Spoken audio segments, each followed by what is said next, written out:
Assalamualaikum warahmatullahi wabarakatuh. Selamat siang pemirsa, apa kabar Anda hari ini? Besok sudah memasuki akhir pekan, tentu sudah bersiap-siap ya untuk kira-kira mau liburan kemana, mau habiskan waktu kemana. Kalau Anda sudah ada rencana? Belum ada sih, paling di sekitar sini aja lah. Tapi sebelum itu pemirsa, sebelum menghabiskan liburan akhir pekan, ada baiknya menyimak informasi yang akan kami hadirkan di Galeri Apa Kabar Indonesia Siang. Betul. Di mana informasi pertama untuk Anda pemirsa, putri sulung dari Rini Mariani, korban pembunuhan yang jasadnya ditemukan di dalam koper di Bekasi, Jawa Barat, ini tidak pernah menaruh curiga terhadap pelaku pembunuh ibunya. Sang putri sempat bertemu dengan pelaku di hari ibundanya menghilang. Sebelum pelaku ditangkap polisi, Ayla, putri sulung korban, sempat bertemu dengan Arif ketika ia mencari ibunya di tempat kerja. Saat itu pelaku justru seolah-olah menasehati dan mencegah untuk tidak melaporkan ibunya yang hilang. Meski sedih kehilangan sang ibu, Alia sedikit lega karena seminggu pasca kejadian pelaku berhasil ditangkap oleh pihak kepolisian. Ia berharap pelaku yang menghilangkan nyawa ibundanya dengan keji bisa dihukum seberat-beratnya. Sebelumnya itu saya sempat bertemu dengan pelaku, saya sempat mencari informasi mama dan ketemu dengan pelaku. Ya, Terus makanya nggak nyangka kenapa bisa dia kayak manipulatif. apa saat yang disampaikan oleh pelaku sendiri? Pelaku sendiri waktu bertemu dengan saya menceritakan kronologinya, kayak mama waktu itu tuh ada di kantor terus berangkat izin untuk setor ke bank, kayak seperti biasa aja kayak gitu. Terus sempet saya tuh mau lapor polisi karena sebentar lagi kan 24 jam mama hilang. Pelaku tuh sempat menahan saya untuk tidak melapor. Rini Mariani, korban pembunuhan yang jasadnya ditemukan dalam koper di Bekasi, meninggalkan 2 orang anak perempuan. Dari Bandung, Jawa Barat, Cepi Kurnia, TV One mengabarkan. Pemirsa, seorang disc jockey atau DJ ditangkap polisi terkait kasus penyebaran foto dan video pornografi mantan kekasihnya. Motif tersangka lantaran kesal dengan korban yang memutuskan hubungan percintaan mereka.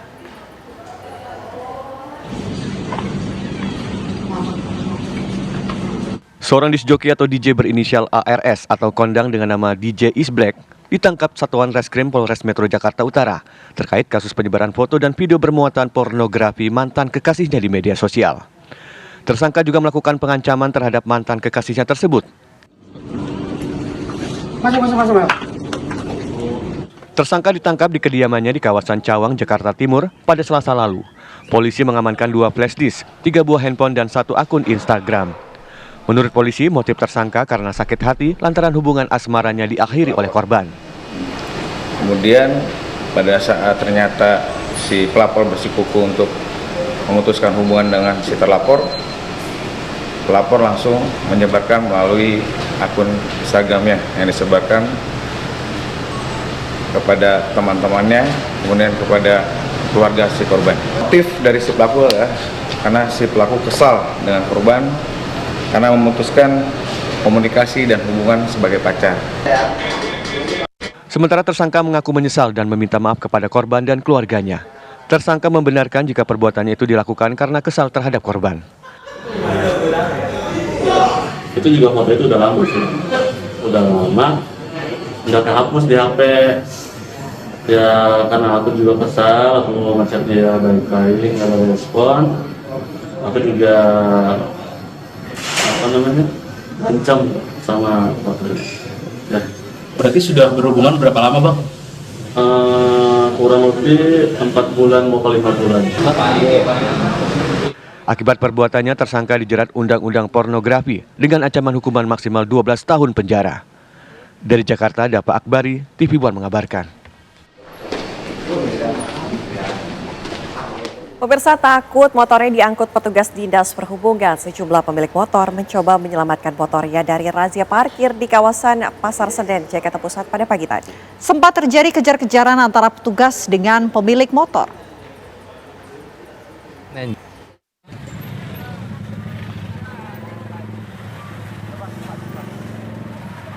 Beginilah aksi kejar-kejaran yang dilakukan petugas Dishub terhadap para pemilik motor yang mencoba kabur saat dilakukan razia parkir di kawasan Pasar Senen, Jakarta Pusat.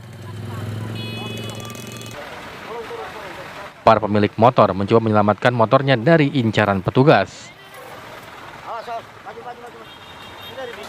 Namun ada juga yang melawan dan protes. Bahkan para pelanggar tak mau beranjak dari motornya saat motornya hendak diangkut ke atas truk oleh petugas sehingga terjadi ketegangan. Meski demikian, petugas Dishub tetap menindak para pelanggar hingga motor mereka diangkut ke atas truk. Kawasan Pasar Senen sudah berulang kali dilakukan razia parkir. Karena mereka belanja ini karena pasar, ya mereka mengambil jalan pintas, ya parkir di badan jalan. Padahal ini sudah disediakan parkir resmi, tapi tetap aja masyarakat kita ini tidak menyadari apa yang mereka lakukan itu adalah pelanggaran. Jadi abang terus menindak bang ya? Ya, terus kita tindak. Dalam razia parkir liar ini, petugas Dishub berhasil mengangkut 30 motor milik para pengunjung Pasar Senen. Nantinya semua motor tersebut akan diberikan surat tilang. Dari Jakarta, Asben Benef, TV One mengabarkan.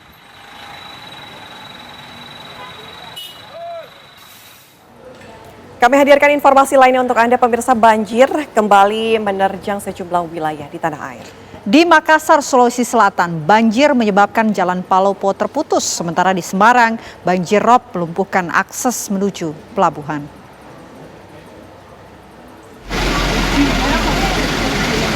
Banjir bandang menerjang sejumlah kecamatan di Kabupaten Luwu, Sulawesi Selatan. Banjir merendam kecamatan Suli, Larompong, Kamanre, Noling, Suli Barat, Bajo, dan Belopa. Tingginya debit air juga mengakibatkan akses jalan Palopo Makassar terputus. Jalan Trans Sulawesi juga mengalami macet total hingga sepanjang 5 km. Petugas BPBD setempat mengaku kesulitan mengevakuasi warga lantaran arus banjir yang deras. Sementara itu, 10 rumah dilaporkan hanyut dan 4 orang hilang di Kecamatan Suli Barat.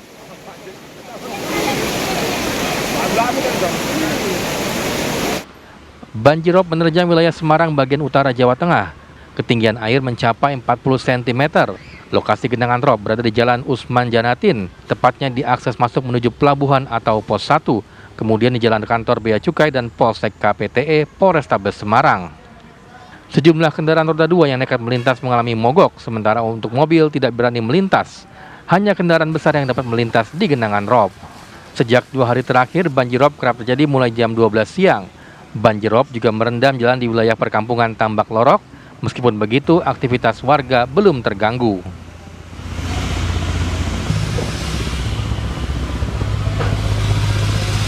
Banjir masih merendam Sampit, Kota Waringin Timur, Kalimantan Tengah. Meski air sudah mulai surut, warga yang terdampak masih belum bisa beraktivitas. Untuk membantu kebutuhan para korban banjir, emak-emak dari PKK mendirikan dapur umum secara swadaya di teras rumah warga di sekitar lokasi banjir. Dapur swadaya ini menggunakan dana patungan dari warga serta bantuan dari polsek setempat, kemudian dimasak secara gotong royong. Hidangannya sudah dimasak langsung dibagikan kepada warga yang terdampak banjir. Lantaran keterbatasan dana, dapur umum ini hanya bertahan 2 hari berturut-turut. Warga berharap adanya bantuan dari pemerintah setempat untuk membantu korban banjir. Tim TV One mengabarkan.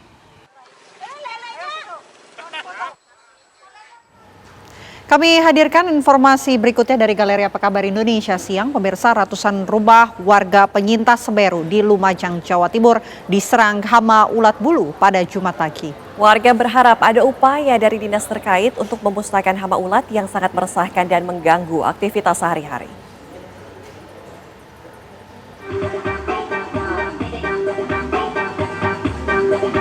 Serangan hama ulat bulu di pemukiman warga penyintas Semeru di Desa Sumbermujur, Kecamatan Candipuro, Lumajang sudah terjadi sejak seminggu terakhir. Ribuan ekor ulat bulu yang turun dari pohon mahoni ini menempel bahkan masuk ke dalam ratusan rumah warga di sepanjang Blok C hingga Blok F. Akibat serangan hama ulat bulu ini, warga mengaku sangat resah, terutama mereka yang memiliki balita dan anak-anak. Setiap hari warga disibukkan dengan upaya pembersihan ulat bulu agar tidak masuk ke dalam rumah dengan menggunakan peralatan seadanya. Serangan ulat bulu ini sudah lebih dari 1 minggu. Ya, awalnya dari mana itu? Awalnya dari pohon, Pak, dari pohon mauni ini. Ya. Dari pohon mauni ini, tapi kami setiap hari membersihkan semua, Pak, yang ada pohon mauni itu pasti ada ulatnya. Dan ulat itu sangat berbahaya, gatal, terutama untuk anak saya, anak-anak kecil ya, Pak, ya, khususnya buat yang punya anak kecil itu bahaya sekali karena anak saya sudah ada, Pak, bentol-bentol di sini kena ulat itu gitu. Ini sekitaran kurang lebih 100 rumah yang terkena ada ulat bulu ini. Saya sudah mendapat laporan beberapa hari yang lalu sebenarnya ini karena tadi malam ini ternyata kok banyak rumah yang seperti itu. Sudah video kami kirimkan ke dinas bahwasanya ada rumah yang sangat lebat ulatnya pada waktu itu. Terus orangnya sampai ketakutan karena punya anak kecil. Jadi saya mohon ini terkait dengan hal tersebut, saya mohon nanti untuk dinas segera menindaklanjuti bagaimana tentang keresahan masyarakat tentang ulat bulu ini. Warga dan pemerintah desa setempat berharap dinas terkait segera turun tangan melakukan upaya pengendalian dan pemusnahan hama ulat bulu agar tidak semakin menyebar. Dari Lumajang, Jawa Timur, Wawan Sugiarto, TV One mengabarkan. Ya, para keluarga pemain Timnas U23 berharap terjadi kemenangan pada saat berlaga dengan Timnas Irak U23. Ya, walau akhirnya kalah 1-2, mereka tetap bangga karena sudah mampu mengharumkan nama Indonesia di kancah internasional.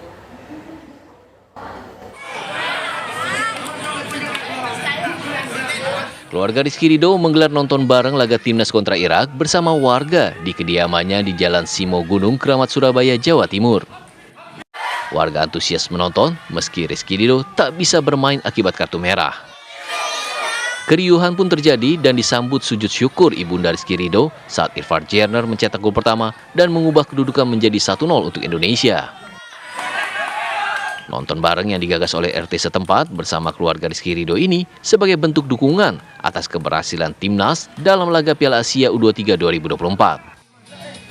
Warga sempat optimis Garuda Muda bisa menang dalam pertandingan malam tadi dan bisa meraih tiket lolos Olimpiade Paris 2024.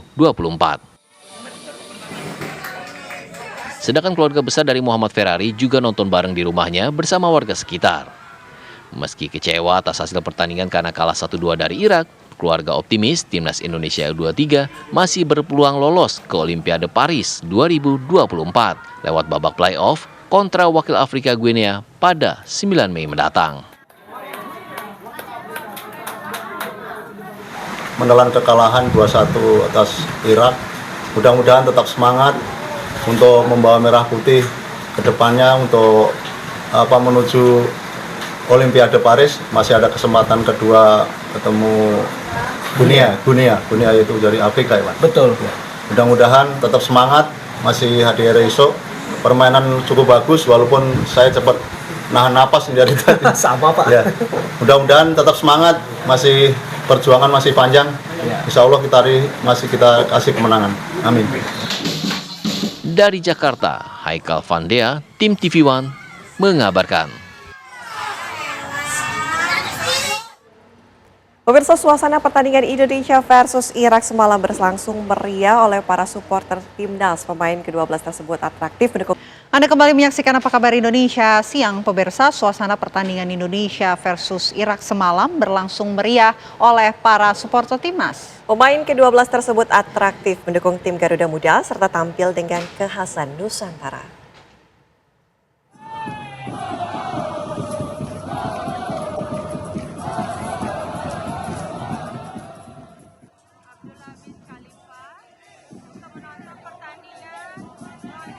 Tak kenal lelah dan penuh semangat.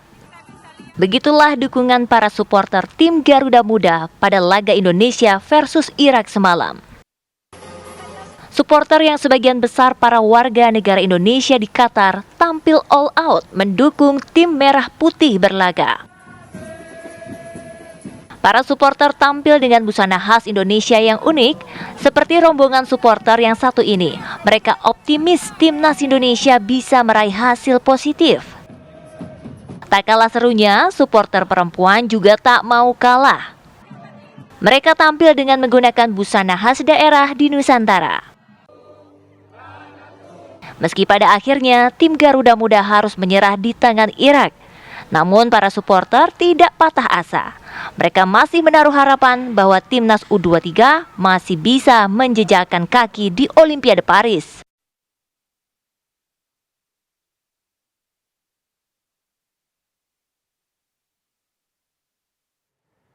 Lalu bagaimana serunya dukungan supporter Timnas U23 semalam? Sudah bersama kami Chelsea Gil yang semalam menyaksikan langsung laga Indonesia versus Irak di Qatar. Selamat siang waktu Indonesia, Mbak Chelsea. Selamat siang Indonesia, selamat pagi Qatar. Apa Mbak kabar Chelsea? Vena dan Anda? Baik, luar biasa Mbak. Semalam nih seru sekali ya walaupun Indonesia harus kalah, tapi supporternya meriah sekali. Bisa diceritakan nggak semalam menontonnya seperti apa keseruannya? Ya kemarin itu seru banget, seru-seru banget. Apalagi pas gol pertama yang dicetak sama Jenner ya. Dia tuh sampai naik ke tribun ke main supporternya dari Garuda Qatar. Dia saking histerisnya, saking mencetak golnya itu sampai kita support itu yang menggerumuni langsung si Jenner ini sampai anakku tuh sampai salaman tangan dia kan. Udah gitu sampai anakku bilang, aku nggak akan cuci tangan deh hari ini kata dia gitu. Saking dia tuh benar-benar masa anak aku yang masih kecil itu saking proudnya ya sama dengan golnya dari si Jenner. Dan supporter Indonesia itu dari awal sampai akhir terus nyanyi, terus menyemangati timnas Indonesia. Iya, sayang Indonesia kali ini kalah, tapi overall permainan kemarin itu sangat luar biasa Indonesia. Oke, kemarin sempat dihampiri oleh Jenner di tribun para penonton supporter Indonesia. Ada nggak sih yang kemudian disampaikan oleh Ivar Jenner ataupun sempat ngobrol-ngobrol dikit nggak? Enggak, dia nggak ngomong sih, dia ngomong karena kan waktu cuma few second ya, cuma hanya beberapa detik aja. Cuman itu kita bisa lihat gimana dia tuh, gimana senengnya tuh luar biasa gitu loh. Jadi dia tuh kayak meluapkannya ke supporter gitu loh. Dia mau kasih unjuk sama supporter kalau dia tuh melakukan yang terbaik untuk Indonesia. Jadi kita supporter juga kayak ngerasa kita bilang kayak merinding ya jadinya ya, saking segitunya gitu loh dianya. Oke. Mbak Chelsea, kemarin kan kita juga sempat berdialog dengan salah satu supporter timnas Indonesia di sana. Meriahnya seperti apa sampai bawa drum. Mbak Chelsea juga bawa apa nih ke sana, pakai baju daerah kah atau pakai apa? Mungkin bisa diinformasikan, ceritain dong gimana? Ya aku bawa kayak bendera Indonesia, kayak shawl, udah gitu sama kayak topi Minangkabau dari Sumatera Barat. Oke. Iya, mungkin ada beberapa cuplikannya pas kita lagi interview. Kalau yel-yel gimana Mbak? Ini janjian nggak sih sama para supporter Indonesia lain yang nonton langsung di Stadion Doha Qatar? Iya, jadi yang tim Garuda Qatar itu dia menyiapkan yel-yel, jadi kayak ada beberapa lagunya, kayak ya simple aja yang gampang diikuti lah dengan supporter-supporter lainnya. Jadi kayak ada supporter-supporter kayaknya ada dari orang India juga, dia juga mengikuti yel-yel yang Indonesia, tapi yang simple. Kalau yang agak panjang kan ada nyanyian lagu tuh, itu dia mungkin agak sedikit susah, tapi yang simple yang ayo Indonesia menang, mereka bisa ngikuti. Ada banyak sih supporter dari India datang, terus dari Arab juga ada yang datang. Aku lihat kemarin itu dengan pakaian merahnya. Sempat tanya nggak kenapa dukung timnas Indonesia ini kan mereka dari negara lain, tapi kenapa memilih untuk duduk di tribun Indonesia? Ya sempat aku nanya sih sama satu orang, kebetulan dia dari India ya. Aku nanya kenapa sih Kak dukung Indonesia, aku bilang gitu kan. Terus dia bilang karena supporter Indonesia tuh benar-benar gimana ya, dari awal pertandingan dia terus mendukung Indonesia, timnas Indonesia dari awal sampai akhir, benar-benar yang full gitu loh. Maksudnya semuanya dikeluarkan. Jadi ya bagi warga negara asing kayak India gitu kayaknya langsung ngerasa I think I need to choose Indonesia. Kayaknya aku harus milih Indonesia aja deh gitu, dukung sport. Dan apalagi mereka melihat katanya dengan beberapa pertandingan sebelumnya, mereka juga nonton, dia bilang kata Indonesia tuh mainnya bagus gitu. Jadi mereka mungkin Indonesia, mungkin India dan Indonesia masih ada hubungan juga kan. Jadi mereka memilih lah Indonesia. Kalau kita nih Mbak yang dari Indonesia nonton aja nih, kita lihat performance dari timnas Indonesia sudah luar biasa membanggakan begitu. Tapi kalau sebagai supporter yang menyaksikan langsung di stadion melihat performance Indonesia walaupun harus menelan pahit, ini gimana Mbak? Apakah sama dengan para supporter yang nonton dari rumah di Indonesia? Iya sih, kalau bagi aku pribadi ya, karena aku nonton secara live, aku tuh ngeliat mereka tuh sudah melakukan yang sangat terbaik. Cuman memang defense-nya dari Irak tuh memang luar biasa ya. Kita mencoba untuk mencetak gol, tapi mungkin nggak ada keberuntungan untuk Indonesia malam itu ya. Dan to be honest, aku kalau boleh kasih the best player ya untuk semalam itu aku pilih Nathan sih. Oh, Nathan Joan ya. Menghalau ini ya, bola masuk gitu.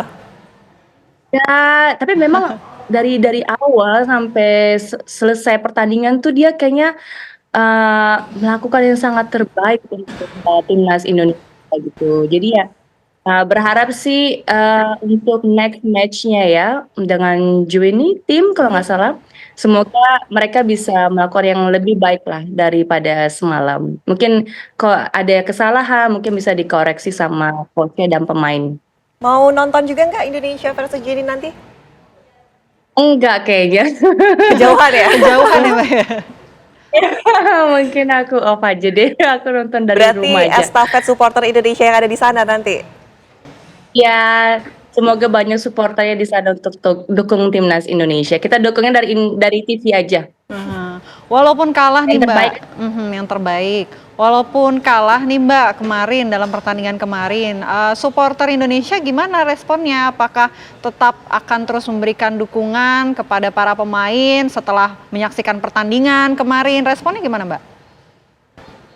Ya kemarin responnya tuh aku sempat mikir mereka tuh bakal yang marah dan lain sebagainya kan. Ternyata tuh mereka enggak, mereka tuh kayak terima dengan senang hati gitu. Mereka pas temannya lagi berjalan gitu kan, kayak say thank you, kayak say terima kasih lah sama kita semua.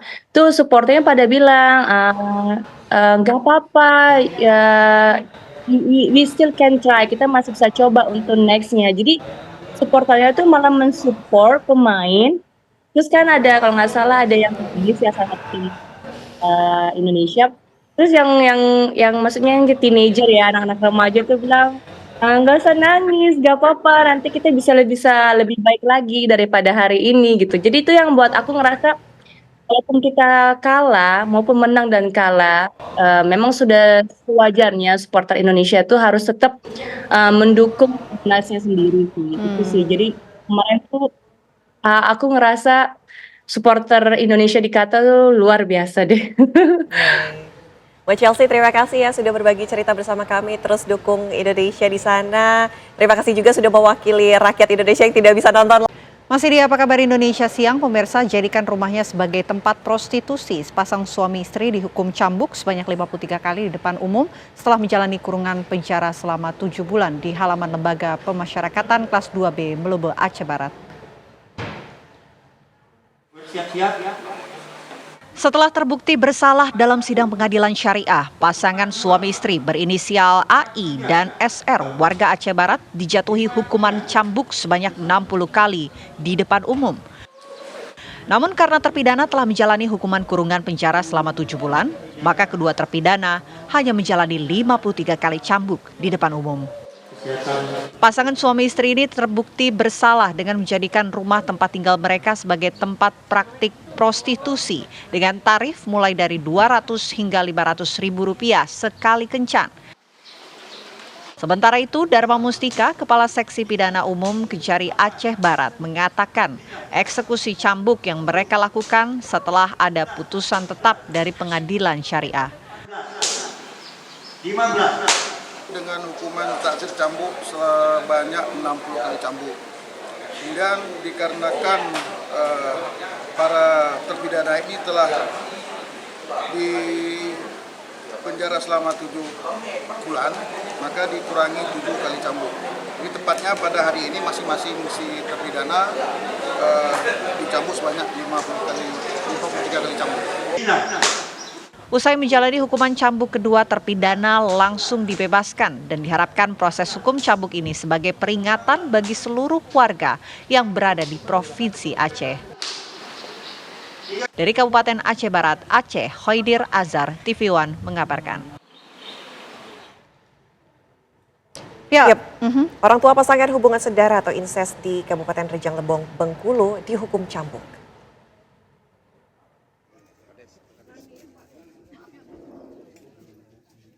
Perangkat desa tempat pasangan incest berdomisili di Kecamatan Bermani Ulu, Kabupaten Rejang Lebong, Bengkulu, menggelar prosesi sidang adat dengan menghadirkan orang tua pasangan incest. Orang tua pasangan incest harus menjalani hukum adat berupa cuci kampung. Tak hanya itu, keduanya juga dihukum cambuk dengan menggunakan lidi. Sang suami dihukum cambuk lebih dari 10 kali lantaran dinilai gagal mendidik kedua anaknya. Sementara sang istri dicambuk sebanyak 5 kali. Hukuman cambuk dilakukan secara bergilir oleh perangkat desa dan pengurus badan musyawarah daerah setempat. Di kampung dimulai dengan semawak. Semawak itu doa kepada leluhur agar desa ini terhindar dari bencana. Dan selanjutnya diadakanlah sepung setawar agar apa yang menjadi permasalahan menjadi dingin dan dilanjutkan dengan proses hukum cambuk agar kalau ada iblis setan yang di dalam tubuh itu bisa keluar dan kita bisa berpikir jernih kembali. Prosesi sidang adat turut disaksikan warga desa. Malu rasanya. Dengan kejadian ini, Bu ya? Iya. Tapi tidak bisa bilang apalah. Yang penting udah selesai dengan cuci kampung ini, Bu. Yang penting dusun kita bersih. Bersih, Bu ya. Warga menilai kasus yang terungkap pada 17 Maret lalu telah mencoreng nama baik masyarakat dan desa mereka. Dari Bengkulu, Ferry Yustika, TV One mengabarkan.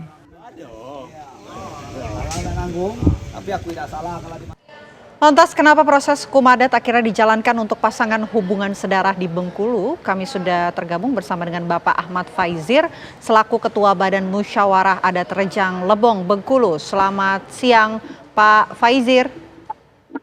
Selamat siang. Pak Faizir, mungkin bisa dijelaskan Pak, ini kabarnya dilakukan sidang ataupun pemberian hukum adat begitu kepada pasangan hubungan sedara. Awal mula ceritanya seperti apa Pak? Ya, kasus ini sebenarnya 3 tahun yang lalu ketika si korban hamil dan sampai melahirkan sampai tidak terbukti siapa yang menghamili dan siapa bapaknya. Ini kasus yang kedua 3 kali, akhirnya si korban hamil dan kekuburan kembali. Disinilah mulai kasus ini terungkap kembali. Oke. Dari pihak mungkin Bapak begitu ya akhirnya mencari tahu bahwa ternyata ini adalah hubungan sedara. Apakah awalnya memang ada pengakuan dari korban atau langsung dari orang tua korban, Pak? Ya, jadi proses ini diketahui ketika kejadian kedua ini bahwa ketika keguguran dibawa ke Puskesmas dan ditangani oleh Kapolsek, akhirnya si korban mengakui yang pelakunya adalah kakaknya sendiri. Sehingga pada akhirnya langkah yang dilakukan ini adalah melakukan sidang adat begitu ya Pak. Sidang adat ini seperti apa prosesnya dan tujuan dari diselenggarakan sidang adat ini apa sih Pak? Jadi sidang adat ini seharusnya setiap kasus asusila di Kabupaten Rejang Lebong dilakukan cuci kampung. Tapi ini prosesnya panjang juga karena harus bekerjasama dengan kepolisian. Bahwa polisi sudah menangkap si pelaku dan korban masih tinggal dengan orang tuanya. Bersama dengan DP3A, kami berdiskusi dan akhirnya terjadi sebuah negosiasi bahwa cuci kampung ini harus dilaksanakan dan orang tua bersedia menandatangani surat perjanjian untuk cuci kampung. Dari proses disumpah di dalam masjid sampai dia menyatakan bersalah dan diadakan proses adat itu yang ritual oleh piawang atau dukun, akhirnya dilanjutkan dengan cuci kampung, tawar sedingin, nanti dan hukum cambuk. Oke, Pak, kenapa akhirnya orang tua dari pasangan incest ini yang kemudian menjalani hukum adat, bukan dari pelaku ataupun korban ya? Bagaimana? Kenapa orang tua pasangan incest ataupun orang tua dari kakak beradik ini yang kemudian menjalani hukum adat, Pak? Ya, jadi setelah proses 3 tahun yang lalu bahwa ini tidak ada pembuktian yang jelas ketika diadakan mediasi kembali antara orang tua memberikan keterangan dengan Polres dan memberikan dengan keterangan di BEMA itu berbeda. Jadi ada terjang bahwa sama dengan hukum negara bahwa setiap anak-anak itu di bawah pelindungan orang tua. Ketika orang tuanya lalai untuk melaksanakan pengawasan terhadap anak-anaknya dan anak-anaknya tinggal satu rumah, berarti orang tua lah yang menjadi tanggung jawab. Dan titik tolak permasalahan ini kok sampai tidak mengetahui apa yang dilakukan oleh anak sendiri, sementara anaknya sendiri, baik pelaku dan korban itu masih tinggal di satu rumah. Oleh karena itu orang tua lah yang dicambuk dalam permasalahan ini. Oke, kenapa orang tuanya Pak? Karena mungkin pasangan ataupun kakak adik ini usianya ini sudah masuk dalam kategori dewasa Pak. Kenapa tidak mereka saja yang kakak beradik ini? Ketika kasus ini terjadi, si korban masih berusia 16 tahun. Yang dewasa itu adalah kakaknya berusia 21 tahun. Jadi si korban masih dalam usia anak-anak. Oke, Pak, pengakuan dari kedua orang tua korban dan juga pelaku ini apakah betul mereka memang tidak mengetahui hubungan seperti ini? Karena tadi dikatakan bahwa 3 tahun yang lalu saja korban sempat mengalami keguguran. Ya, betul. Si korban sempat punya anak di usia lebih kurang 14 tahun lewat. Sekarang dia masih berusia di usia 16 tahun. Nah ini jadi persoalan ketika hal ini digali Polres, digali oleh BEMA. Jadi tidak ada sinkron antara orang tua laki-laki dan wanita memberikan keterangan yang berbeda-beda. Sementara hal ini harus dibuktikan. Makanya sampai waktu meeting dengan kementerian bahwa jalan akhir adalah tes DNA dan sekarang tes DNA lagi diproses. Oke, baik. Terima kasih banyak Pak Ahmad Faizir atas penjelasannya. Terima kasih atas waktunya di Apa Kabar Indonesia Siang. Selamat siang Pak. Assalamualaikum warahmatullahi wabarakatuh. Ya, sama-sama. Terima kasih kepada TV1 yang telah membuat Zoom meeting ini. Kami sangat terima kasih. Baik, terima kasih Pak. Informasi yang jelas tentang kita ini bisa tersebar secara jelas dan benar. Baik, terima kasih Pak Ahmad. Selamat siang. Dan pemirsa, kami masih akan kembali dengan informasi lainnya untuk Anda sesaat lagi di Apa Kabar Indonesia Siang. Kembali di Apa Kabar Indonesia Siang, pemirsa, terbongkarnya pembunuhan almarhum Rini Maryani yang jasadnya ditemukan di dalam koper di Bekasi, Jawa Barat, tak lepas dari rekaman CCTV di sejumlah tempat.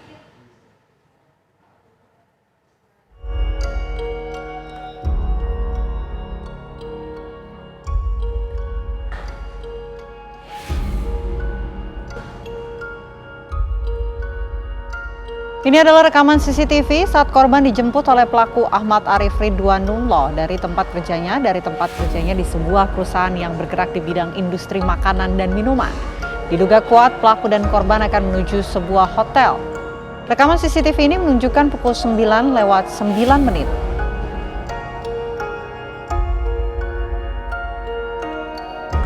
Rekaman selanjutnya adalah ketika pelaku dan korban tiba di Hotel Zodiac kamar 121 berjalan di lorong hotel untuk kemudian masuk ke dalam kamar. Rekaman CCTV ini menunjukkan jam 9:51 menit. Kemudian pelaku tampak keluar kamar hotel dengan membawa satu buah koper hitam. Pelaku tampak kesulitan saat berjalan. Di dalam koper inilah jasad Rini Maryani dibungkus untuk kemudian dibuang di wilayah Bekasi, Jawa Barat.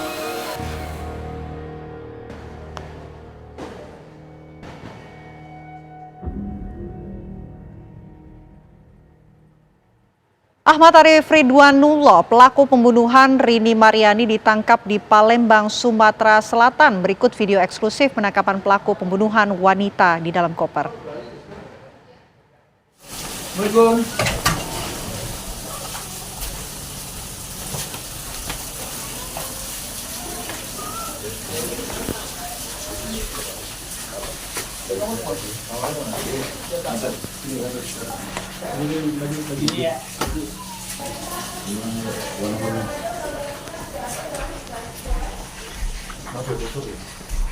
Coba dulu pasnya.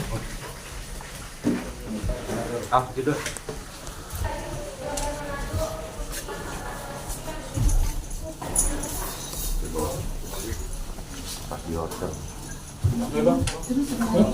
Inilah Ahmad Arif Ridwan, pelaku pembunuhan Rini Mariani saat ditangkap di kediaman kerabatnya di Palembang, Sumatera Selatan. Arif ditangkap saat akan mempersiapkan resepsi pernikahannya yang akan digelar 5 hari lagi sebelum ia ditangkap.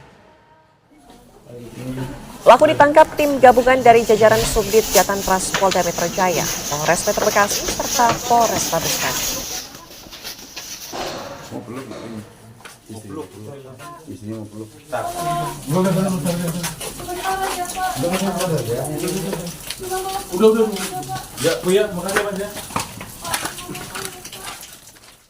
Pemirsa, Polda Metro Jaya merilis hasil penyidikan dan penangkapan kasus mayat dalam koper di Bekasi. Diketahui tersangka berjumlah 2 orang.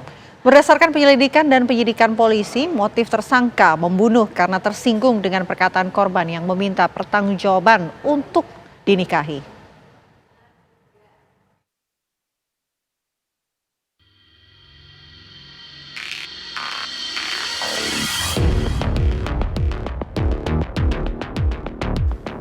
Tim gabungan Polda Metro Jaya, Polres Metro Bekasi, dan Polresta Bandung berhasil menangkap terduga pelaku pembunuh Rini Mariani yang jasadnya dimasukkan dalam koper di daerah Kalimalang, Bekasi.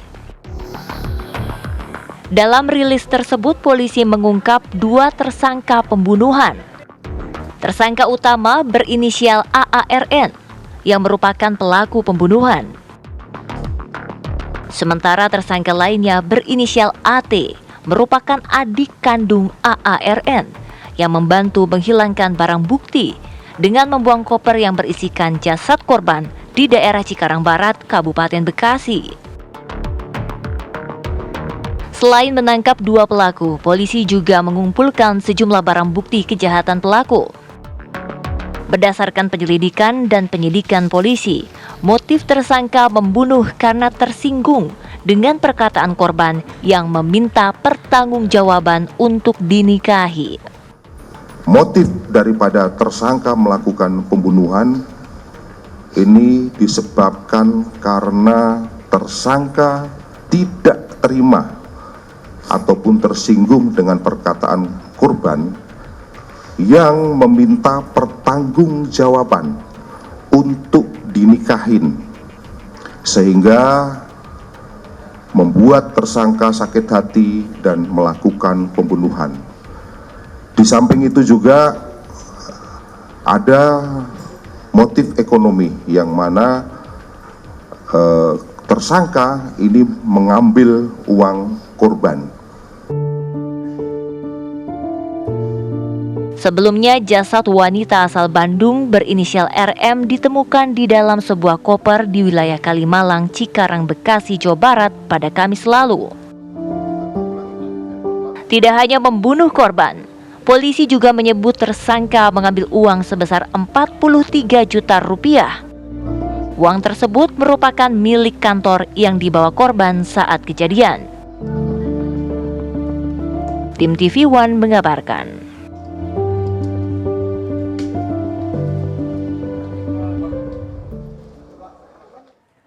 Pemirsa, polisi sudah merilis pelaku pembunuhan dari Rini Mariani. Kita akan langsung menuju, sudah ada bersama kami anak dari almarhum.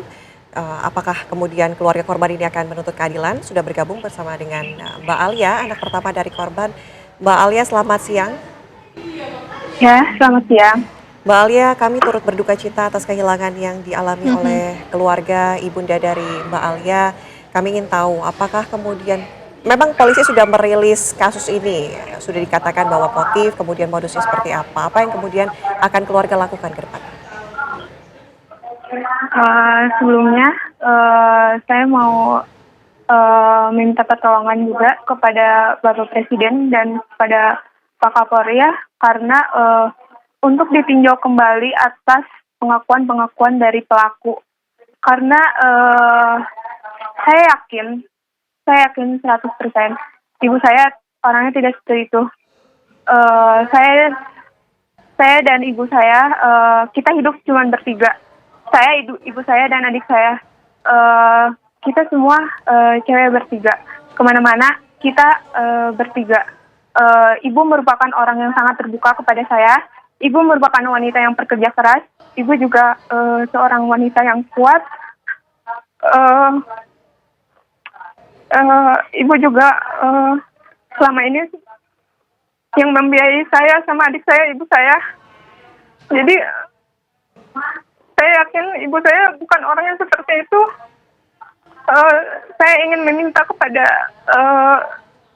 seluruh masyarakat, Bapak Presiden atau Kapolri untuk kawal kasus ini, untuk tinjau kembali atas pengakuan-pengakuan dari pelaku. Karena pelaku ini orangnya menurut saya manipulatif. Saya sempat bertemu pelaku minggu kemarin sekali. Itu saya menanyakan info kabar dari ibu saya di kantor. Tapi pelaku hanya biasa saja. Pelaku sempat menenangkan saya. Pelaku menepuk pundak saya sambil bilang sabar ya. Gimana tega coba. Pelaku ini cukup manipulatif ya sebenarnya orangnya. Pelaku ini mendesak saya untuk saya curiga kepada papa saya. Saya juga nggak nyangka. Saya butuh keadilan aja untuk ditinjau kembali atas pengakuan-pengakuan dari pelaku. Begitu. Karena saya yakin mama nggak seperti itu. Mama sangat terbuka kepada saya. Kita bertiga, hidup bertiga. Aktivitas keseharian saya, ibu saya dan adik saya biasanya selalu bersama. Kita juga sehari-harinya mama juga hanya mengurus kucing karena kita mempunyai kucing kan. Mama sering nggak rescue kucing. Gimana bisa gitu orang yang sebaik itu, sehumble itu kayak gitu. Emang kurang puas kan? Dia udah ngebunuh ibu saya, sekarang dia fitnah ibu saya. Ya saya butuh keadilan aja. Oke. Mbak Alia, waktu bertemu dengan pelaku ataupun sebelumnya juga mendengar sosok pelaku dari almarhum ibu, sebetulnya pelaku ini sosok yang seperti apa dan hubungan apa yang dimiliki oleh ibu dan juga pelaku, Mbak Alia? Ibu dan pelaku hanya sebatas teman kerja. Ibu juga sebelumnya tidak pernah membicarakan tentang pelaku. Ibu orangnya emang terbuka, semua cerita kepada saya. Tapi ibu nggak pernah cerita tentang pelaku. Apapun ibu cerita. Mereka hanya sebatas teman kerja. Saya juga ketemu pelaku hanya sekali saja kemarin pas saya mencari ibu saya. Pelaku orangnya manipulatif banget. Jadi tolong kepada masyarakat semua, tolong jangan berasumsi macam-macam juga. Karena ini pelaku juga jangan hanya percaya kepada sebelah pihak saja. Sekarang kita tahu pengakuan dari pelaku, tapi kan kita nggak bisa bertanya kepada ibu saya. Ibu saya sudah di dalam kubur. Gimana caranya kita hanya mempercayai satu belah pihak saja, gitu. Jadi saya mohon tinjau kembali pengakuan dari pelaku. Oke. Mbak Alia, sebelumnya artinya almarhum ibu tidak pernah cerita apapun tentang pelaku? Itu hanya sebatas teman kerja ibu saya. Itu tergabung dalam tim audit dan kira-kira kalau bertemu juga sebulan sekali hanya untuk kalau mengaudit cabang dari kantor ibu saya di Bandung. Sering bertemu juga enggak. Setiap hari saya sama ibu saya, kemana-mana saya sama ibu saya, ngapa-ngapain sama ibu saya. Jadi nggak mungkin seperti itu. Sehari-harinya saya sama ibu saya. Oke. Mbak, ini kan sedang diproses juga, seperti yang tadi Mbak Alia bilang, ada beberapa pernyataan yang dikatakan oleh pelaku ini tidak sesuai begitu. Apa yang kemudian akan dilakukan oleh Mbak Alia dan juga keluarga untuk kemudian merubah apa yang sudah menjadi keterangan yang saat ini sudah muncul begitu? Yang dilakukan apa, Mbak? Ya, saat ini kami sekeluarga hanya meminta keadilan dulu saja untuk ditinjau kembali atas pengakuan-pengakuan dari pelaku karena gimana bisa kita hanya bisa percaya kepada satu belah pihak saja. Ya. Tentunya pelaku menyatakan pengakuan itu kan untuk keuntungan pribadi diri pelaku. Mungkin agar hukumannya ringan atau apa, saya tidak tahu kenapa pelaku bisa berbicara seperti itu. Apakah dia nggak punya seorang ibu? Apakah dia tega kayak gini? Saya cuma hidup bertiga bersama ibu saya. Adik saya masih sekolah. Adik saya masih di bawah umur. Sekarang ibu saya diambil, difitnah. Mbak Alia, terima kasih atas waktunya di Apa Kabar Indonesia Siang. Kami juga harapkan yang terbaik. Semoga keadilan berlaku untuk Mbak Alia dan juga untuk almarhum. Terima kasih sekali lagi, Mbak Tetap Alia. jaga kesehatan, Mbak. Selamat siang. Ya, terima kasih. Pemirsa, usai jeda Apa Kabar Indonesia Siang masih akan kembali untuk Anda. Sesaat lagi tetaplah bersama kami. Terima kasih masih bersama kami. Pemirsa, aksi kawanan jambret spesialis telepon seluler akhir-akhir ini marak dan sangat meresahkan masyarakat. Bermula dari kejadian perampasan ponsel seorang pengendara di Kelapa Gading, Jakarta Utara, polisi langsung bergerak menumpas kawanan yang meresahkan ini.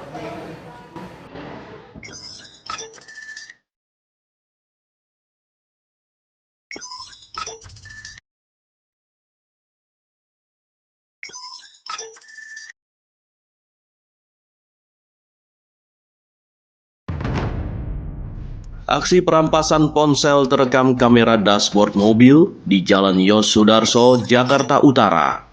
Kejadian ini kemudian viral di media sosial. Dua pelaku nampaknya sering melakukan kejahatan ini di wilayah Jakarta Utara. Satu pelaku turun dari motor, langsung merampas ponsel mangsanya, kemudian kabur melalui jalur Transjakarta. Kami melakukan segenap penyelidikan, kemudian pendalaman serta analisa berkaitan dengan identitas tersangka. Akhirnya kami dapati beberapa identitas. Awal mula itu kasus jambret yang dilakukan oleh para tersangka ini spesialis di Jalan Perintis Kemerdekaan, sepanjang jalan sampai perbatasan Pulau Mas, dari lampu merah Cempaka Putih sampai ke Pulau Mas. Kasus yang viral ini langsung menjadi atensi khusus jajaran Polsek Metro Kelapa Gading, Polres Metro Jakarta Utara, sekaligus dalam rangka Operasi Pekat Jaya. Malam ini kita akan melaksanakan penangkapan. Tadi anggota kita sudah jalan beberapa orang. Sudah ada yang jalan 3 orang. Mereka sudah menemukan orang dengan ciri-ciri yang sama dengan yang kita lidik beberapa hari ini. 1 motor, 2 orang, motor warna ungu. Jadi kita ke sana untuk backup, tolong dijaga benar keselamatan. Terutama itu anggota dan masyarakat.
Diam. Bang kasih space, Bang. Diri. Bang, balikin dulu. Siapa namamu? Ahmad Ramadan. Hah? Madon. Ahmad Ramadan. Kamu yang tadi main sama berdua ya? Iya. Oke. Siapa namamu tadi? Ahmad Ramadan. Yang temanmu. Siapa namanya? Satu lagi. Hamdan. Iya. Oke. Namanya Hamdan. Iya. Bawa. Madon.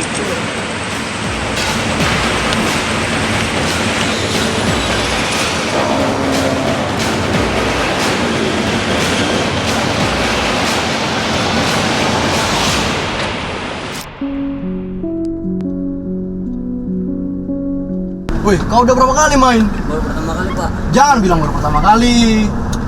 Ramadan alias Madon langsung diinterogasi singkat. Hah? Woi. Iya, Pak. Udah berapa kali kau main? Hah? Ya udah. Saya minta kejujuranmu. Hah? Udah berapa kali kau main? Berkali-kali. Iya. Berapa kali? Sendiri apa sama mana? Berdua, selalu berdua. Dari berdua, Pak. Siapa temanmu? Hah? Ada namanya Hamdan, Pak. Hah? Hamdan. Iya. Dari mulutnya keluarlah nama Hamdan, rekan sesama penjamret. Tim Reskrim Polsek Metro Kelapa Gading kemudian memburu Hamdan, pemuda berusia 29 tahun asal Jakarta. Tersangka Madon itu kita amankan di komplek komersil di salah satu tempat di Kelapa Gading, karena pada saat kami melakukan pengejaran si tersangka berinisial M itu bersembunyi. Pada saat kami melakukan pengejaran akhirnya berhasil kita amankan. Usai eksekutor jamret ditangkap, pengejaran pelaku lain yang berperan sebagai joki sepeda motor langsung dilakukan. Tersangka yang dikejar bernama Hamdan. Ia berperan sebagai joki sepeda motor dan mengawasi keadaan saat aksi jamret dilakukan. Anggota Reskrim Polsek Metro Kelapa Gading langsung memacu kendaraan menuju titik yang disinyalir sebagai lokasi persembunyian Hamdan. Kawasan padat penduduk memang kerap dijadikan tempat aman para penjahat untuk bersembunyi. Tidak membuang waktu lama, kediaman Hamdan langsung diserbu dan dikepung. Lu pastiin itu di kamar yang mana, lu pastiin. Lu di atas salah satu. Kalau emang kamar yang itu pasti kita yang sekarang. Ya, siap.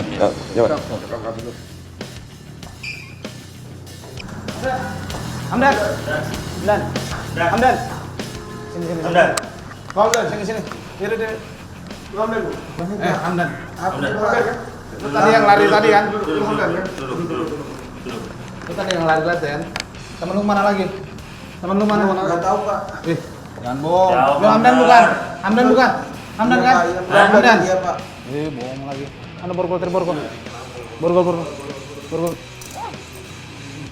Lu tadi lari tadi tempat teman lu yang naik motor kan?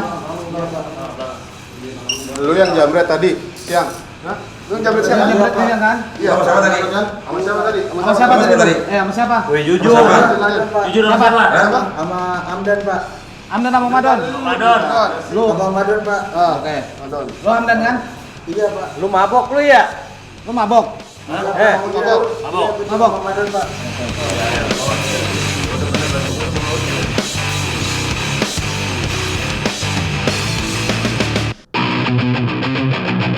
Lo udah berapa kali main di situ? Ayo, jangan bilang baru kali ini lah. Udah berapa kali main di sini? Jujur ngomong. Yang bantu kooperatif ngomongnya. Kooperatif. Saya selalu sama Madon, Pak. Iya, selalu sama Madon. Udah berapa kali? Setelah dicecar sejumlah pertanyaan, barulah Hamdan mengakui semua perbuatannya. Ada itu. Enggak, udah kan gini ya. Lu cuma sama Madon, oke ya? Saya ikutin nih ya, maunya kamu sama Madon. Selain Madon siapa? Ya, kamu udah sama Madon udah berapa kali? Udah berapa kali? Udah berapa kali? Hah? 7 kali? 7 kali udah jahili di TKP yang sama, di sekitar situ? Di TKP yang sama, 7 kali, bener kan? Dengan kendaraan yang sama, dengan Madon, nggak pernah berubah dengan dia aja. Selalu yang bawa sajamnya. Ingat lagi siapa selain Madon? Lu siapa? Selalu Madon, Pak. Bawa sajam. 7 kali, banyak lah. Ya. Nih. Sama Tole, Pak. Nah, nih. Tole. Nah, ini kan ada video nih, yang video nih. Coba kamu lihat dulu. Ini siapa nih? Itu siapa itu? Tole, Pak. Yang Tole yang mana? Yang mana Tole? Bawa motor, Pak. Kalau yang metiknya siapa itu? Enggak tahu, Pak, enggak kenal, Pak. Hah?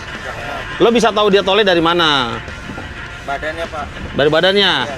Terus apa lagi? Iya, motornya. Dari mulutnya terucap nama Mamat Sahrir alias Tole. Tole juga seorang jamret yang sering beraksi di wilayah Jakarta Utara dan sekitarnya. Tole pula yang aksi menjamretnya terekam dan viral di media sosial. Kamu tanya nih, ya kan keberadaan Tole dulu ada di mana? Tole mana Tole? Di mana Tole? Tinggalnya di mana? Sama Dimana? Pak, sama Pak. Sama di mana? Sama dia di lantai 1 Pak. Hah? Tempat saya ketangkap tadi Pak. Oh, di situ juga? Iya, Di situ juga? Iya, Beda Pak. lantai? Beda lantai. Pak. Oke. Kamarnya? Kamar lantai 1 Pak, saya nggak tahu nomor berapa Pak. Pokoknya di situ. Iya. Oke, benar ya? Gitu ya? Nggak ada bohong-bohong lagi ya? Iya, Pak. Oke, nanti kita lapor sama pimpinan ya. Tim langsung merespon pengakuan Hamdan. Anggota Reskrim Polsek Metro Kelapa Gading langsung kembali ke kawasan rusun tempat penangkapan Hamdan.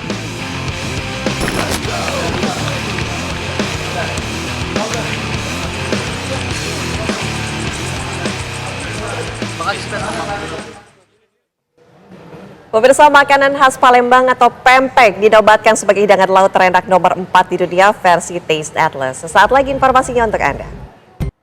Pemirsa, makanan khas Palembang pempek dinobatkan sebagai hidangan laut terenak nomor 4 di dunia versi Taste Atlas. Pempek mengungguli kuliner seafood dari Jepang yang tersohor seperti sushi dan sashimi.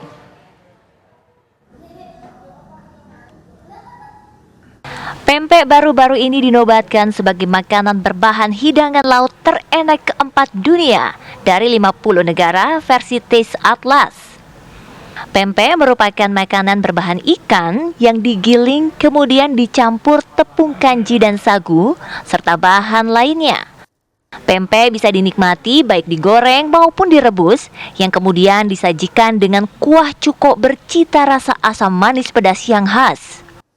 Selain kuah cukoknya, pempek akan semakin lezat dan lengkap jika ditambah dengan mie kuning, potongan timun, dan jangan lupa taburan bubuk ebi asin yang gurih. Ada berbagai jenis pempek seperti lenjer, kapal selam, keriting, pistel, adaan, kulit, dan lainnya. Pempek berhasil mengalahkan sushi dan sashimi dari Jepang. Sementara makanan olahan laut asal Portugis, Spanyol, dan Austria berhasil menduduki peringkat 1 hingga 3. Taste Atlas adalah situs kuliner Kroasia yang mengulas mengenai semua hidangan tradisional, bahan lokal, dan restoran autentik dari seluruh dunia. Oke, kalau gitu kita langsung makan pempek ya, nggak di sini.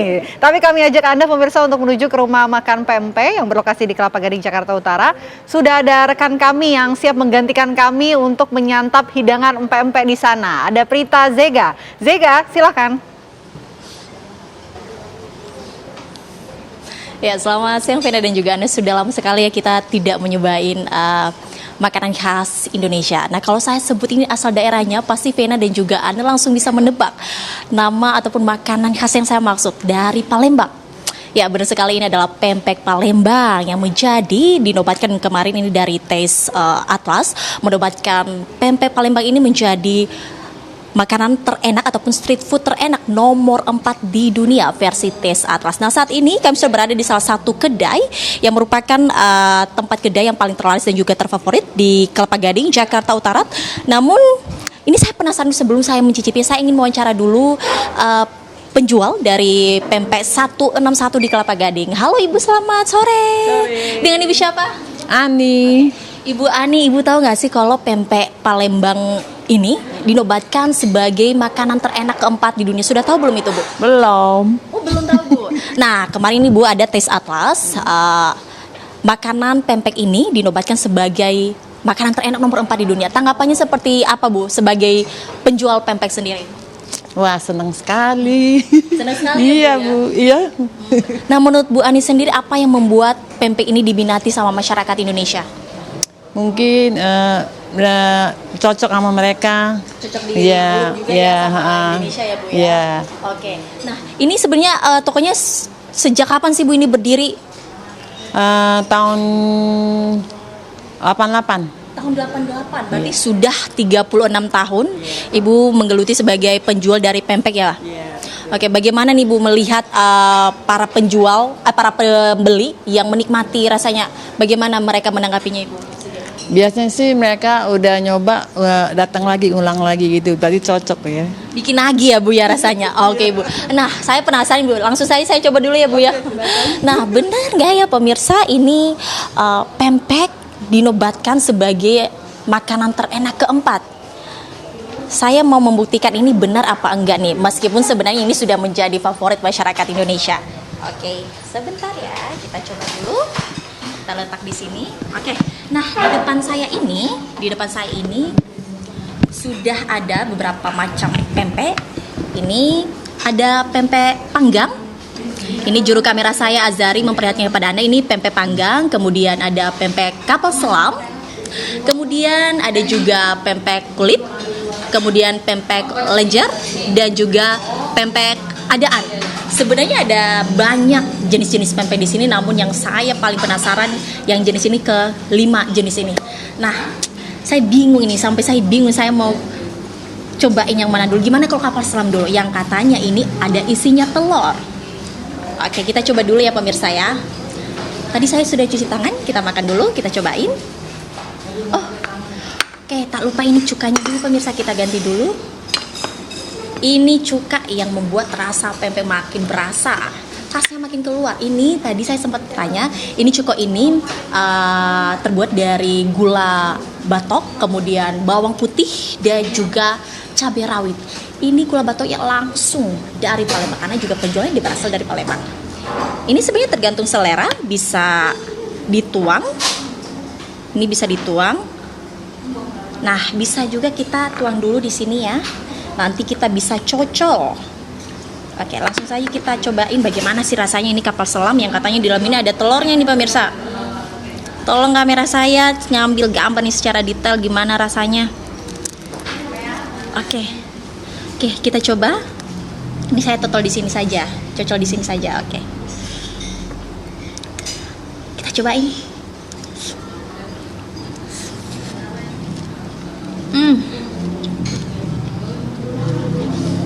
Gigitan pertama ini membuktikan bahwa memang sangat layak dan pantas pempek Palembang mendapatkan gelar sebagai makanan terenak keempat di dunia versi tes Atlas. Pempek ini pemirsa terbuat dari ikan teri yang kemudian direbus dan juga setelah itu digoreng.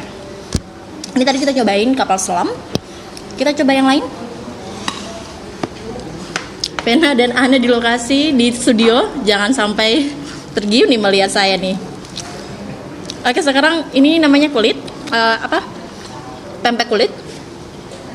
Ini dari kulit tenggiri maksud kami. Oke, kita coba, kita cocol dulu.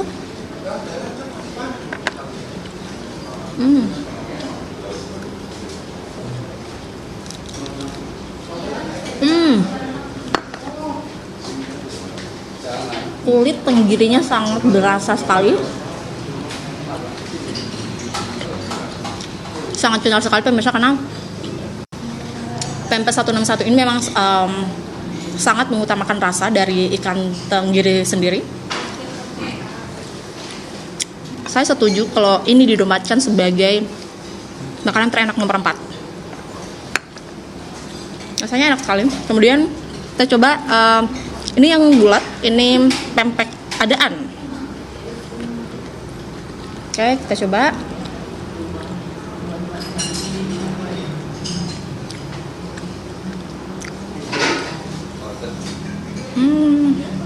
Kita coba.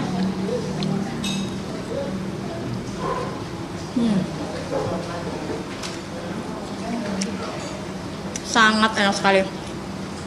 Perpaduan cuko yang rasanya pedas manis. Ada juga sebenarnya ini bisa ditambahin sesuai selera.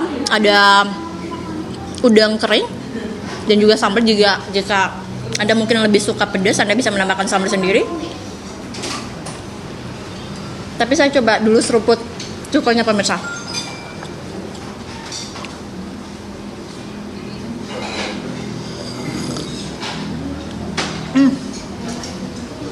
Rasanya pas di mulut.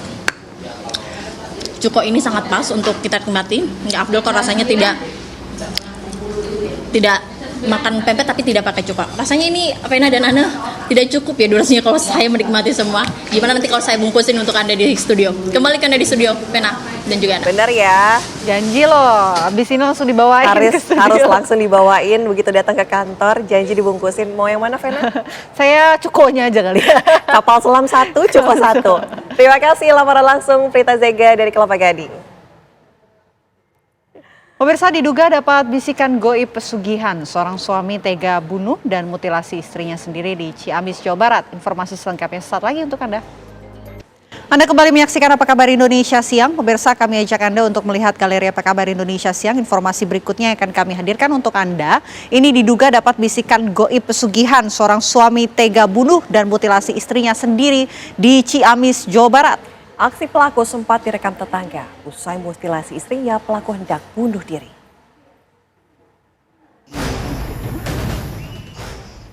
Warga Dusun Sindang Jaya, Desa Cisontrol, Kecamatan Rancah, Kabupaten Ciamis, Jawa Barat digegerkan oleh aksi Darsum yang membunuh Yanti yang tidak lain adalah istrinya sendiri. Darsum dengan tega memutilasi jasad Yanti menjadi 4 bagian. Bahkan pelaku mengumpulkan jasad istrinya di sebuah wadah lalu disimpan di depan pos ronda kampung setempat. Aksi Darsum terekam tetangganya hingga viral di media sosial. Usai membunuh dan memutilasi istrinya, pelaku sempat hendak bunuh diri namun berhasil diamankan warga. Astagfirullahaladzim. Ya, dibawa ke sana, dipakai baskom, udah pakai baskom yang ada dagingnya ditaruh di atas, dia balik lagi, ngambil jasad yang masih utuh, dipotong di sana. Di sana. Iya. Itu pelaku siapa? Bapak Karsu. Korban siapa? Korbannya Yanti, istrinya. Pelaku kemudian diamankan ke Polsek Rancah. Satreskrim Polres Ciamis langsung melakukan olah TKP. Kepada warga, pelaku Darsum mengaku mendapatkan bisikan gaib dari pesugihan yang dilakukannya. Dari Ciamis, Jawa Barat, Aditya Triwahyudi, TV One mengabarkan.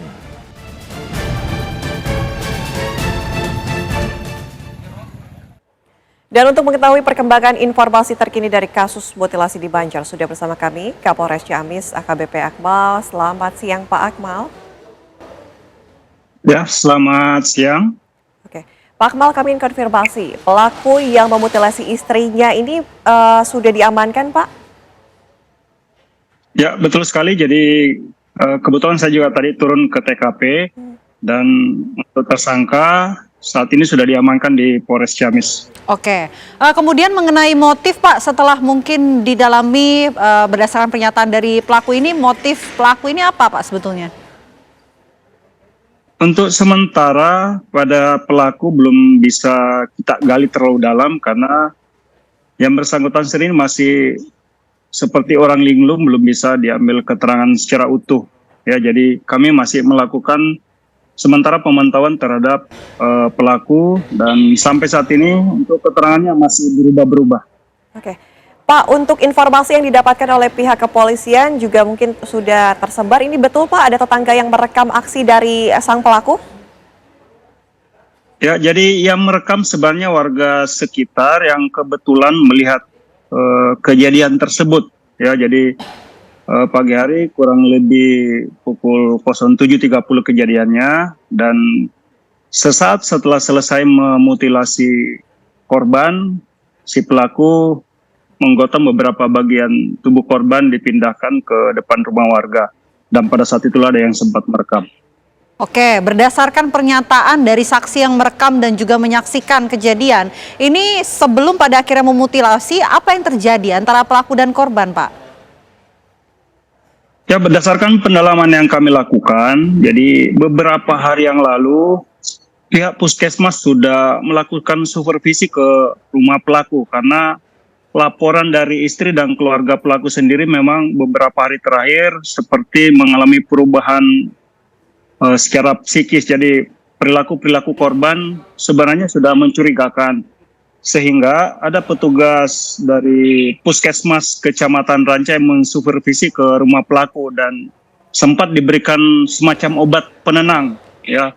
Kemudian beberapa hari terakhir ini dari pihak keluarga korban sudah tidak ada kontak lagi dengan pihak Puskesmas sampai terjadi kejadian pada pagi hari ini. Oke Pak, keterangan dari Puskesmas sendiri apa diagnosis yang diderita oleh pelaku ini Pak sehingga diberikan obat penenang?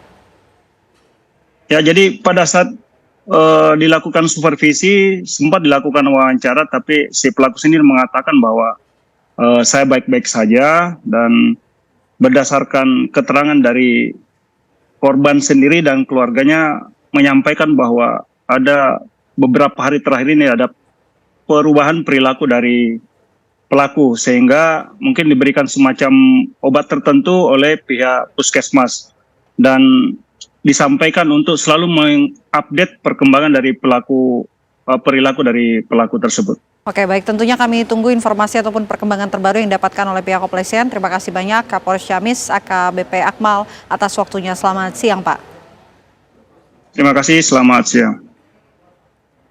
Dan pemirsa, akan kami hadirkan informasi lainnya untuk Anda, namun kami harus jeda terlebih dahulu. Saya jeda, kami kembali.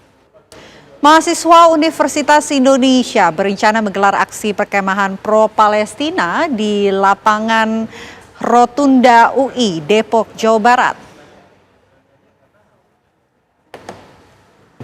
Lembaga Dakwah Kampus Nasional Nuansa Islam Mahasiswa Universitas Indonesia menginisiasi aksi bertajuk Perkemahan Solidaritas Palestina UI.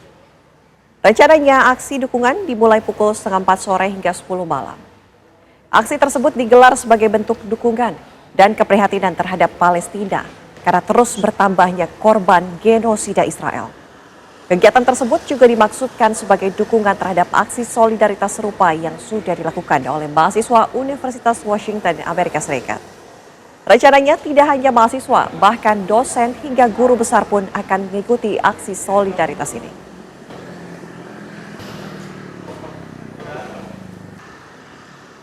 Heatwave.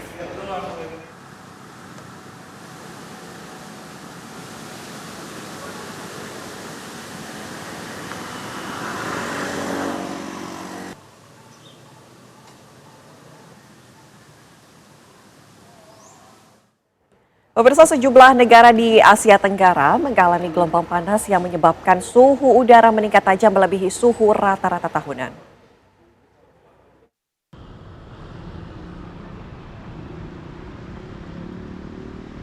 Suhu udara di kota Jakarta hari ini Kamis tercatat berada di antara 32 sampai 34 derajat Celcius. Suhu ini berada di atas angka rata-rata tahunan dengan tingkat kelembapan tinggi.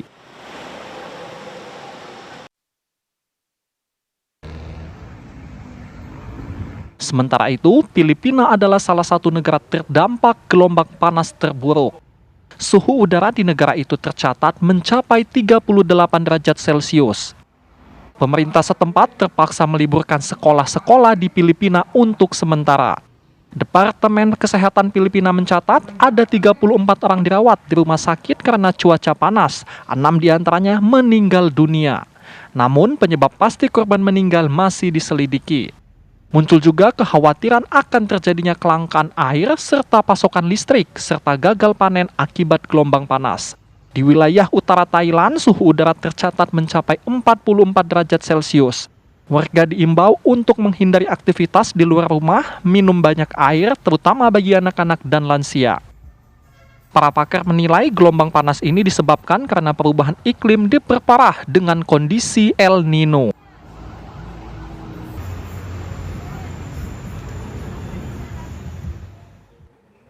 Informasi tadi menjadi penutup Apa Kabar Indonesia siang hari ini. Mewakili kru yang bertugas, saya Vena Kintan. Dan saya Ana Telita pamit undur diri. Terima kasih pemirsa, selamat berakhir pekan. Sampai jumpa.